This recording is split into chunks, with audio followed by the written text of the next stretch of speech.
बहुत बहुत नमस्कार आप सभी लोगों को। आज का जो हमारा टॉपिक है वो है भारत के प्रमुख जलप्रपात। सबसे पहले हम लोग समझते हैं कि जलप्रपात किसको कहते हैं। तो जब किसी स्थान पर कोई नदी खड़े ढाल, जिसको सामान्यतः क्लिफ कहा जाता है, ऊंचाई के साथ और तीव्रता के साथ गिरती है तो उसको जलप्रपात की संज्ञा दी जाती है। सामान्य भाषा में देखें तो किसी स्थान से जब नदी का जल ऊंचाई से तीव्रता के साथ गिरता है तो जलप्रपात का निर्माण होता है। और जलप्रपात ज़्यादातर वहाँ पाए जाते हैं जहाँ की भूमि पठारी होती है, क्योंकि वहाँ पर ऊंचाई अधिक होती है। यही कारण है कि जलप्रपात पठारी क्षेत्रों में ज़्यादा पाया जाता है। इसके बाद हम लोग देखते हैं कि परीक्षा में किस प्रकार के प्रश्न जलप्रपात से पूछे जाते हैं। तो जलप्रपात से सामान्यतः दो प्रकार के प्रश्न पूछे जाते हैं। पहला, किस नदी द्वारा उस पर्टिकुलर जलप्रपात का निर्माण हो रहा है, और दूसरा, उसका संबंध किस राज्य से है, कौन सा जलप्रपात किस राज्य में स्थित है। ये दो प्रकार के प्रश्न परीक्षा में पूछे जाते हैं। तो मैंने एक सूचीबद्ध तरीके से इसको लिखा है। एक तरफ हमने जलप्रपात को लिखा है, किस नदी द्वारा निर्मित होता है और उसका संबंध किस राज्य से है। तो आइए ट्रिक के साथ हम लोग सारे जलप्रपात को, भारत के सारे प्रमुख जलप्रपात को हम लोग याद करते हैं। 5 मिनट आप थोड़ा सा ध्यान से सुनेंगे और हमसे जुड़ने का प्रयास करेंगे तो निश्चित रूप से आपको याद हो जाएगा ये सारी चीज़ें। तो आइए देखते हैं। सबसे पहला जो हमारा जलप्रपात है वो है कुंचिकल।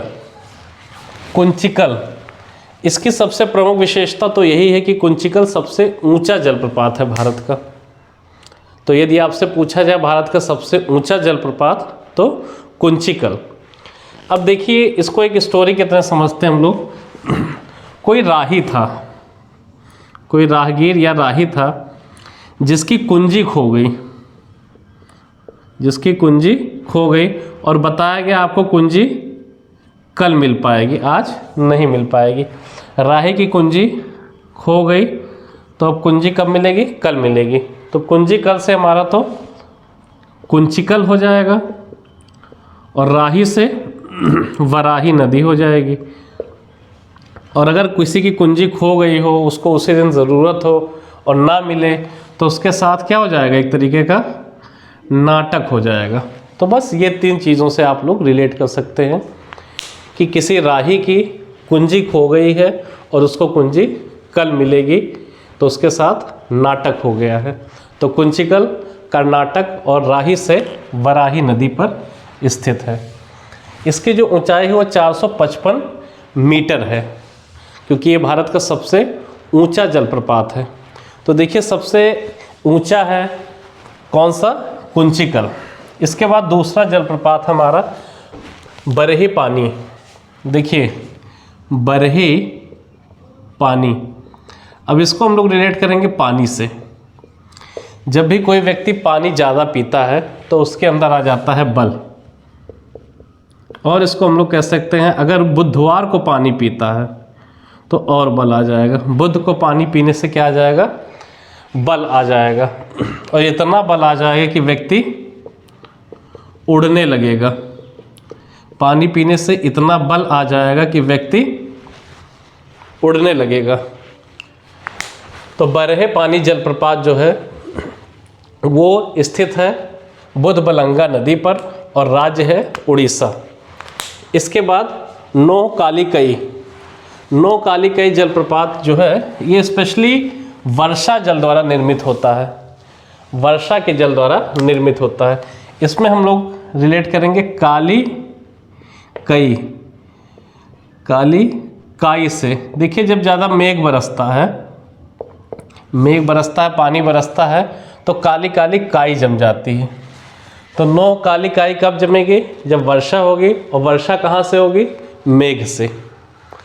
तो मेघ से वर्षा होगी तो काली काली काई जम जाएगी। इसको हम लोग रिलेट कर सकते हैं। इसके बाद बहुत इम्पॉर्टेंट है, बहुत बार पूछा गया है, दूध सागर। देखिए, दूध, जब भी दूध आए तो हमारे बचपन में हमको दूध का जो स्रोत था वो हमारी माँ थी। तो माँ से नदी हो जाएगी मांडवी, दूध सागर मांडवी, दूध को रिलेट करेंगे माँ से। और दूध पीने के बाद बच्चा गो मतलब चलने लगता है, गो हो जाता है, तो राज्य हो जाएगा गोवा। तो दूध सागर, दूध से रिलेट करेंगे माँ को, और दूध पीने के बाद गो या चलने लगेगा बच्चा, तो दूध सागर मांडवी नदी गोवा।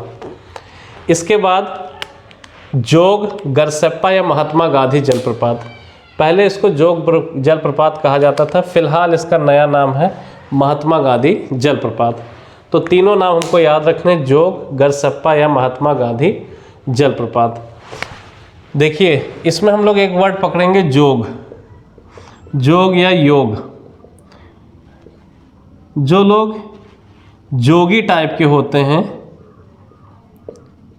जोगी टाइप के होते हैं, वो बहुत शरारती होते हैं। जोगी लोग क्या होते हैं? शरारती होते हैं। और जो शरारती होगा वो नाटक करेगा ही करेगा। शरारती लोग ही क्या करेंगे? नाटक।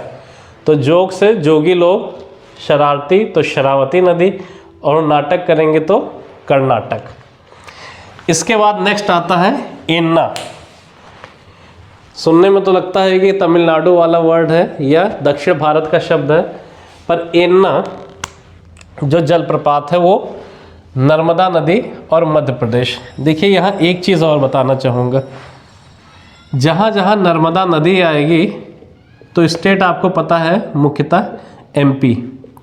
नर्मदा नदी जहाँ जहाँ आएगी तो स्टेट मध्य प्रदेश। इसके बाद देखिए नर्मदा को हम लोग रिलेट करेंगे ये ना, ये ना। कोई व्यक्ति कह रहा है कि ये ना हो हमारे साथ, ये नहीं होना चाहिए, या ए ना। क्या नहीं होना चाहिए? नर्मदा। तो नर्मदा को हम लोग रिलेट करेंगे नर और मादा से। नर्मदा कैसे बनी है? नर और मादा से। और नर और मादा, कोई व्यक्ति नर भी हो और मादा भी हो तो कहाँ का रहेगा? मध्य का उसको बोला जाएगा। नर भी हो और मादा भी हो, तो नर्मदा हमको रिलेट करना है मध्य प्रदेश से। ए ना, ए नहीं, मुझे नर और मादा नहीं बनना है, मध्य का नहीं बनना है। नर्मदा जहाँ जहाँ आएगी तो मध्य प्रदेश। तो नर मादा बीच का या मध्य का मध्य प्रदेश। इसके बाद शिव समुद्रम, जहाँ जहाँ शंकर भगवान हमको मिल गए तो हमको का वरी, हमको क्या वरी होने की ज़रूरत है? अगर शिव जी हमारे साथ हैं, शिव जी साथ हैं तो का वरी या कावेरी, क्या वरी होने की ज़रूरत है। और शंकर जी को रिलेट कर लीजिएगा शिव जी को नाटक से, नाटक करने वाले भगवान। आपको पता है कि ये शंकर जी तांडव नृत्य करते थे, या इनको हमें याद करने के लिए, उस फनी ट्रिक्स के लिए हमको शंकर भगवान याद करना है कि नाटक करने लगते थे। अगर उनको गुस्सा आ जाता था, एक तरीके से वो जल्दी जल्दी गुस्सा हो जाते हैं, तो शंकर भगवान नाटक और कावरी। अगर शंकर भगवान साथ में तो हमको वरी होने की ज़रूरत नहीं है। इसके बाद गोकक है, घट प्रभा कर्नाटक। देखिए गोकक में, कक में भी कोई मात्रा नहीं रहेगी, नदी में भी कोई मात्रा नहीं रहेगी। कक, न इसकी नदी में कोई मात्रा रहेगी, न इसके राज्य में कोई मात्रा रहेगी। एक बार आप पढ़ेंगे अगर कक घट टक, कक घट टक, तो आपको याद हो जाएगा कक घट टक। कक से गोकक, घट से घट प्रभा, और कर्नाटक राज्य से संबंधित है। इसके बाद चूलिया। देखिए चूलिया में हमको याद रखना लिया, क्या लिया? कंबल। और किसके लिए लिया? राजा के लिए। चूलिया में लिया कंबल राजा के लिए, तो कंबल से चंबल और राजा से राजस्थान। तो चूलिया, कंबल या चंबल राजस्थान। तो ये हम लोगों ने इधर के सारे जलप्रपात को ट्रिक से देखा है। एक बार फिर मैं इसको रिवाइज करा देता हूँ आपको। कुंजी कल मिलेगी तो राही को, राही के साथ नौटंकी हो गई, नाटक हो गया। बरहे पानी, पानी पीने से हमको बल मिलेगा और इतना बल मिलेगा कि हम लोग उड़ने लगेंगे। काली काई कब जमती है? जब वर्षा होती है मेघ से, मेघ से जब वर्षा होती है तो काली काई जमती है। दूध किससे? माँ से, और दूध पीकर माँ का आदमी गो या चलने लगेगा। जोग लोग जो होते हैं, जोगी लोग जो होते हैं, शरारती होते हैं या नाटक वाले होते हैं। ये नहीं होना चाहिए हमारे साथ कि हम नर और मादा दोनों हो जाए या मध्य के हो जाए। शिव जी होंगे तो हमको वरी होने की ज़रूरत नहीं है, और शिव जी को रिलेट किए थे हम लोग नाटक से। गोकक, कक घट टक, गोकक घट प्रभा कर्नाटक। चूलिया, क्या लिया? एक कंबल लिया या चंबल, किसके लिए? राजा के लिए। तो इधर के हमको जलप्रपात ऐसे याद हो जाएंगे। आप लोग अगर लेक्चर को 2-3 बार देखेंगे तो निश्चित रूप से आपको बहुत लंबे समय तक याद रहेगा। इसके बाद इधर देखिए पैकारा, जैसे मैं बोलता हूँ पैकारा, आपको निश्चित रूप से जयकारा ज़रूर याद आएगा। पैकारा से याद आएगा जयकारा, और जयकारा हम लोग लगाते हैं किसी से मिलने के लिए। किससे मिलने के लिए? ईश्वर से। देखिए जब जब मेरे लेक्चर्स आप देखते होंगे तो तमिलनाडु को मैं मिलने से रिलेट करता हूँ। तामिल, मिलने से, तमिलनाडु को हर लेक्चर में मिलने से। तो जयकारा लगाएंगे मिलने के लिए, मिल से हमको तमिल याद रखना है। और नीलगिरी, जो ईश्वर का निवास होता है वो गिरी पर होता है या पर्वत। पर्वतों पर नॉर्मली इंसान तो नहीं रहना चाहता है, तो गिरी पर हम लोग जयकारा लगाएंगे मिलने के लिए। किससे? भगवान से। तो जयकारा उसका लगाएंगे जिससे मिलना होगा, और किससे मिलना होगा? जो गिरी पर निवास करता है। तो ये आप लोग रिलेट कर लीजिए। इसके बाद पुनासा आती है, चंबल नदी, राजस्थान। देखिए नासा है इसमें, नासा या पुनासा ऐसे करिएगा। देखिए चंबल जो है, चंबल आपको पता होगा, चंबल के डाकू, चंबल के बीहड़ क्षेत्र खासकर। तो जो चंबल है, अगर आप वहाँ पे चले जाएंगे तो इतने डाकू मिल जाएंगे कि आपका नाश हो जाएगा। और हम लोग पहले भी रिलेट कर चुके हैं कि चंबल कहाँ पर है? राजस्थान। चंबल जो नदी स्पेशली बहती है वो राजस्थान। तो चंबल नदी को बार बार रिलेट करने की ज़रूरत नहीं है, चंबल को आप पहले भी रिलेट कर चुके हैं। नाश किसका हो जाएगा? अगर कोई चंबल के डाकुओं से, या चंबल के डाकू किसी का कुछ लूट लेंगे। धुआंधार, देखिए धुआंधार अगर आप क्रिकेट देखते होंगे तो ज़रूर रिलेट कर पाएंगे कि धुआंधार बैटिंग, कोई बैटिंग कर रहा है, या कोई धुआंधार तरीके से आगे बढ़ रहा है, कुछ भी कर सकते हैं। वैसे क्रिकेट में बहुत ज़्यादा यूज़ होता है धुआंधार बैटिंग। तो धुआंधार बैटिंग वही कर पाएगा जिसमें नर की भी शक्ति आ जाए और मादा की भी, क्योंकि नर की अपनी शक्ति, मादा की अपनी शक्ति। अब दोनों शक्ति मिल जाएगी तो धुआंधार तरीके से बैटिंग होगी। और नर्मदा, नर और मादा कहाँ का है? मध्य का है, तो मध्य प्रदेश। इसके बाद हम लोग देखते हैं हुंडरू। हुंडरू से रिलेट करेंगे। वैसे आपको थोड़ा सा अंदाज़ा लग ही रहा होगा मेरे पढ़ाने के तरीके से कि हुंडरू को मैं किससे रिलेट करूँगा। हो सकता आप सही सोचें, हुंडरू या घुंघरू। घुंघरू किस चीज़ के? स्वर्ण के भाई, बहुत पैसे वाला है कोई, तो हुंडरू या घुंघरू किसके हैं? स्वर्ण के हैं। पर इतना घुंघरू पहन के स्पेशली डांस बहुत ज़्यादा होता है।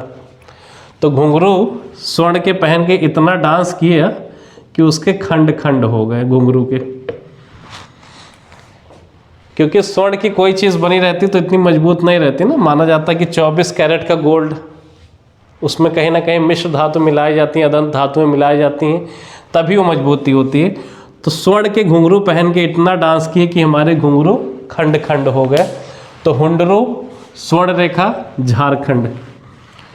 इसके बाद आइए चित्रकूट। चित्रकूट से दो तरीके से प्रश्न पूछे जाएंगे। पहला तो यही पूछा जाएगा कि किस जलप्रपात को भारत का नियाग्रा जलप्रपात कहा जाता है। तो भारत का नियाग्रा जलप्रपात चित्रकूट को ही कहते हैं। अब देखिए चित्र, कोई व्यक्ति चित्र बना रहा था और इंद्र भगवान ने बारिश कर दी। बहुत गलत हुआ ना। कोई व्यक्ति चित्र बनवा रहा था और इंद्र भगवान ने बारिश कर दी, और इतनी बारिश हुई कि चित्र के 36 टुकड़े हो गए। 36 टुकड़े, बिखर गया पूरी तरीके से चित्र। तो चित्रकूट इंद्र भगवान ने बारिश की, इंद्रावती, और 36 टुकड़े हो गए तो 36 गण। इसके बाद चाचाई। चाचाई को रिलेट करेंगे कि चाचा जी चाय पी रहे थे, या चाय को चाय से रिलेट कर लीजिए। चाचाई या चाचा चाय पी रहे थे, और कहाँ पी रहे थे? बीहड़ों के मध्य। बीहड़ों के मध्य। देखिए बीहड़ हमको पता है ज़्यादातर चंबल नदी ही बीहड़ों का निर्माण भी करती है। तो बीहड़ जो होंगे, हम लोग चाचा जी चाय पी रहे थे बीहड़ों के मध्य में, तो चाचाई बीहड़ मध्य प्रदेश। इसके बाद दशम। देखिए दशम जो है ये कांची झारखंड। झारखंड, तो इसको भी हम लोग रिलेट कर सकते हैं। कोई कांच का सामान है, अगर कांच का है या कांच का है तो उसके खंड खंड जल्दी हो जाते हैं, तो कांची झारखंड से तो आप लोग ऐसे भी रिलेट कर लेंगे। और दशम, इसको थोड़ा सा आपको बस इतना याद रखना, 10 कांच की गोलियां हैं। कितनी हैं? 10 कांच की गोलियां हैं, और सब एक साथ गिर गई नीचे तो खंड खंड हो गई। तो 10 कांच की गोलियां खंड खंड हो गई। और लास्ट में हमारा है कपिल धारा। देखिए ये बहुत इंपॉर्टेंट है, कई बार ये भी पूछा जाता है। कपिल देव का नाम तो आप सुने ही होंगे, अगर तैयारी कर रहे हैं तब भी, और वैसे भी लोग कपिल देव का नाम सुनते हैं। और कपिल देव से रिलेट कर लिए, इनकी बैटिंग जो थी वो धुआंधार थी, या धुआंधार प्लेयर था, इससे भी रिलेट कर सकते हैं। तो कपिल देव धुआंधार बैटिंग करते थे। तो धुआंधार मैंने आपको पहले भी याद कराया है, किससे? धुआंधार बैटिंग वही करेगा जिसमें नर और मादा दोनों की शक्ति होगी, और नर और मादा की जो स्थिति है वो मध्य की है। तो इससे हम लोग रिलेट कर सकते हैं, कपिल देव धुआंधार बैटिंग करेंगे। क्यों? क्योंकि उनमें नर और मादा दोनों की शक्ति आ गई है। कपिल देव इतना अच्छा खिलाड़ी इसीलिए थे क्योंकि उनको वरदान भी मिला हुआ था कि आपके अंदर नर की शक्ति भी रहेगी और मादा की शक्ति भी रहेगी, इसलिए वो बहुत धुआंधार खिलाड़ी उभर कर सामने आए। तो कपिल देव, नर मादा की शक्ति नर्मदा, नर्मदा जहाँ जहाँ है तो मध्य प्रदेश। तो 102 बार अगर आप इस लेक्चर को देखेंगे, सुनेंगे रेगुलर बेस पे, तो निश्चित रूप से आपको कहीं लिखने की ज़रूरत नहीं है, आप ऐसे देखते देखते हंसते खेलते याद कर लेंगे। इसको मैं फिर एक बार रिलेट करा रहा हूँ। जयकारा। जयकारा किसका होगा? जिससे हमें मिलना होगा, तमिलनाडु। और मिलना किससे? जो गिरी पर निवास करते हैं, नीलगिरी। पुनासा नाश किसका होगा? जहाँ चंबल के डाकू पहुँच जाएंगे, चंबल राजस्थान। धुआंधार, नर और मादा दोनों की शक्ति, नर मादा मध्य वाले। घुंघरू हैं स्वर्ण के, इतना डांस हुआ कि खंड खंड हो गए। चित्र जो बना रहे थे इंद्र भगवान बारिश कर दिए, 36 टुकड़े हो गए। चाचा जी बीहड़ों में बैठ के, बीहड़ों के मध्य में बैठकर चाय पी रहे हैं। 10 कांच की गोलियों के खंड खंड हो गए। कपिल देव के अंदर नर्मदा दोनों की शक्ति थी, और नर्मदा आपका मध्य प्रदेश। तो उम्मीद है कि इस लेक्चर से आपको जलप्रपात के कॉन्सेप्ट को, जलप्रपात के नदी और राज्य को याद करने में सुविधा होगी। अगर लेक्चर पसंद आया हो तो ज़रूर सब्सक्राइब करिए, जिससे मैं आगे ऐसे ही ट्रिक्स के साथ आपके साथ आता रहूं। आपको अपनी जो भी स्किल्स हैं उसके थ्रू आपको मैं पढ़ाता रहूं। बहुत बहुत धन्यवाद आपको।